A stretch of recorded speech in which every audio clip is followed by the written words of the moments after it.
J'ai enfin réussi à trouver un endroit tranquille où on n'entend pas les gens qui font des attractions. Mais bon, après une fois, je pense que je viendrai tourner le matin. Salut, c'est Fabien, j'espère que vous allez bien. Aujourd'hui, une nouvelle vidéo, on va aborder l'apprentissage du cours, en particulier en maths et en physique. Je trouve que c'est un thème vraiment important et qui pose beaucoup de problèmes à certains étudiants en prépa.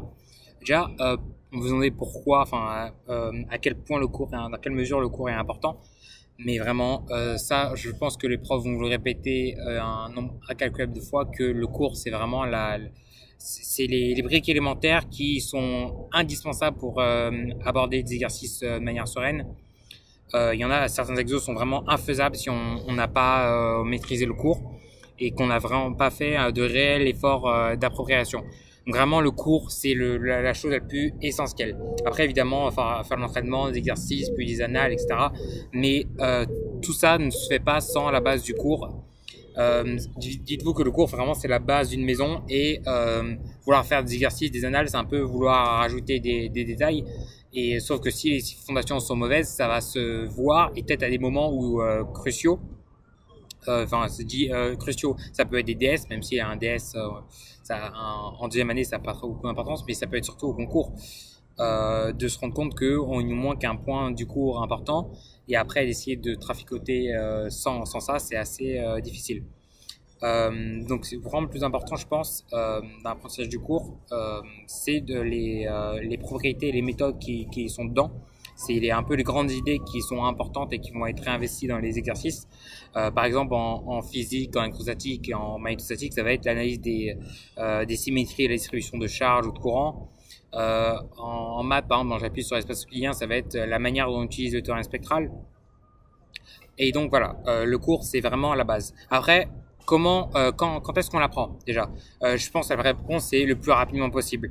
Je pense que un bon objectif c'est d'être vraiment toujours à jour sur le cours afin pour mieux assimiler les cours suivants et attaquer les exercices. Idéalement, je pense que c'est bien de travailler le cours le soir même, comme ça on apprend directement. Et certes, il y en a qui se disent que c'est bien d'avoir une petite période d'oubli, mais si vous travaillez directement le cours le soir, ça peut être efficace parce qu'il y a quand même une partie d'oubli et une partie aussi de compréhension. C'est-à-dire que en classe, vous comprenez pas tout, mais le soir, en le travaillant, vous comprenez beaucoup plus de choses. Et ça aussi, ça joue dans la manière dont vous apprenez et mémorisez votre cours. Plus généralement, si on n'a pas le temps de retravailler le cours le soir même, je pense que c'est vraiment important de se dire que pour le cours suivant, généralement le chapitre suivant, on doit vraiment être à jour sur le chapitre qui vient de se terminer. Et moi, par exemple, cette année, maximum, j'avais une semaine de retard sur mon cours de physique, mais je relisais quand même. Quand j'ai une semaine de retard, ma méthode, moi, c'est de ficher cette année. Et quand je parle de retard, c'est voilà, j'avais pas encore fiché le cours en question. Mais je le relisais quand même avant le cours, parfois très rapidement. Donc ça m'arrivait d'avoir quelques moments dans l'année où je comprenais pas, mais c'est très rapidement. Et il suffisait que je revoie le chapitre précédent vite fait et ça partait. C'est ça que je dis que vraiment le cours c'est important de le connaître parce que ça peut ne pas le connaître peut créer des blocages inutiles et largement évitables si vous l'appreniez dès le début. Vraiment ce qui est important c'est de rattraper le week-end, c'est-à-dire qu'on peut avoir du retard pendant la semaine, c'est pas un problème parce qu'on a des DM, des cols à réviser, etc. Mais à la fin du week-end, je pense que c'est un très bon objectif de se dire qu'on doit être au point sur l'avancement du cours en maths et en physique. Après, en option info, option SI, c'est un peu différent parce que on a quand même un volume horaire beaucoup plus faible, donc ça, c'est un peu à vous de gérer. Et surtout, comment on apprend son cours. Déjà, je pense qu'il y a vraiment plusieurs étapes importantes. Premièrement, c'est appréhender les nouvelles notions. Il y a plein de questions, je pense, intéressantes à se poser. C'est déjà, est-ce qu'il s'agit d'un nouveau thème que vous avez jamais abordé? Par exemple, quand vous avez parlé de convexité en deuxième année, en cas en MP, vous avez jamais vu ce thème. Est-ce que c'est dans la continuité d'un cours précédent, c'est-à-dire que vous avez déjà fait pendant l'année, voire un cours de première année? Par exemple, on fait des compléments de thermodynamique en deuxième année, donc c'est dans le prolongement de ce qu'on a déjà vu. Donc, il faut être au point sur ce qu'on a déjà fait auparavant. de quoi il diffère, si on l'a déjà fait, de quoi il diffère des chapitres précédents ou du cours du cours de première année. Parfois, si on se place dans un cas différent, mais on étudie quand même la même situation. Et dans ce cas-là, qu'est-ce qu'on y ajoute par rapport à ce qu'on a déjà vu avant? Par exemple, dans le chapitre sur l'espace hilbertien, en deuxième année, on établit l'existence d'un projecteur sur un espace dimension finie et donc de son supplémentaire orthogonal quand l'espace est dimension finie et même si l'espace ambiant n'est pas de dimension finie. Tandis qu'en première année, on utilise seulement quand l'espace ambiant est de dimension finie, donc quand on a un espace euclidien. Et donc ça, c'est important de comprendre qu'il y a une petite nuance, qu'il y a deux résultats différents, mais qui ne disent pas la même chose, que l'un est plus fort que l'autre. Ça arrive de voir des résultats différents d'une année à l'autre. C'est différent, c'est-à-dire que tous les deux sont intéressants, mais ils abordent deux points de vue, deux situations différentes. Et je pense que c'est vraiment important de prendre conscience de ces différences-là avant de vraiment d'apprendre son cours, de le mémoriser.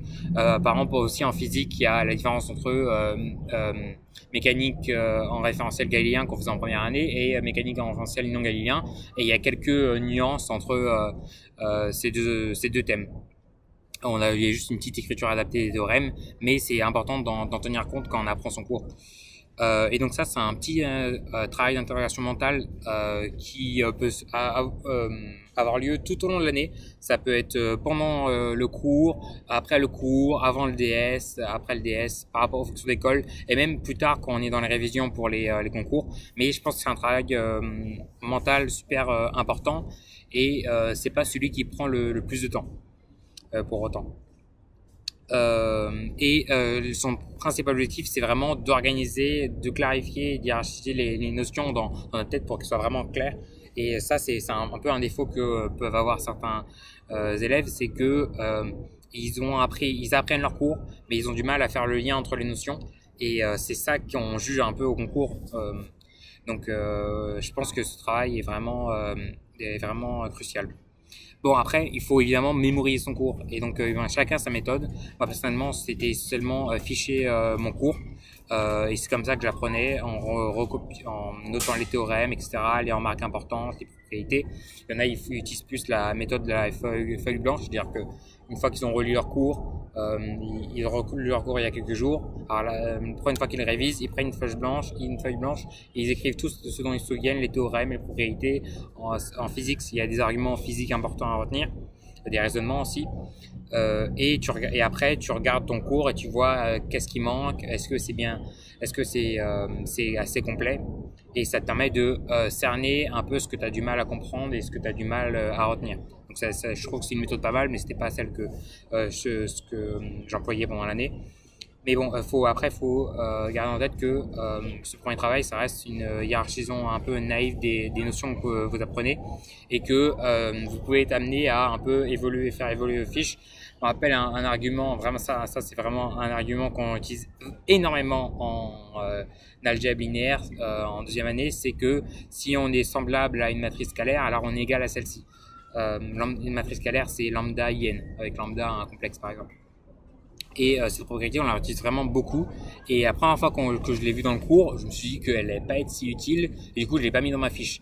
Et finalement, on l'a utilisé pas mal de fois pendant les 2 semaines qui ont suivi. Donc finalement, je l'ai mise dans ma fiche. Voilà, ça c'est un des petits trucs qui peuvent être pas mal, de faire évoluer vos fiches, de les revoir. Et comme ça, et en général, quand vous relisez votre fiche 2 semaines, 3 semaines, voire un mois après, vous avez un regard différent. Et même si le DS est passé, il faut le regarder.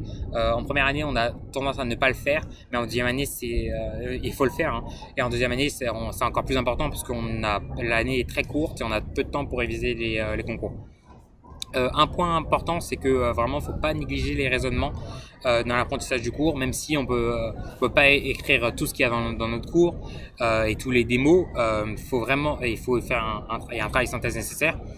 C'est vraiment important de garder certains raisonnements en tête, faire des petites notes histoire que ce soit pas trop gros, de sorte parce que c'est des raisonnements qui ressortent beaucoup en exercice, et donc c'est important de savoir, de les connaître, de les comprendre, et donc de se donner des petits moyens méthodiques sur nos fiches par exemple.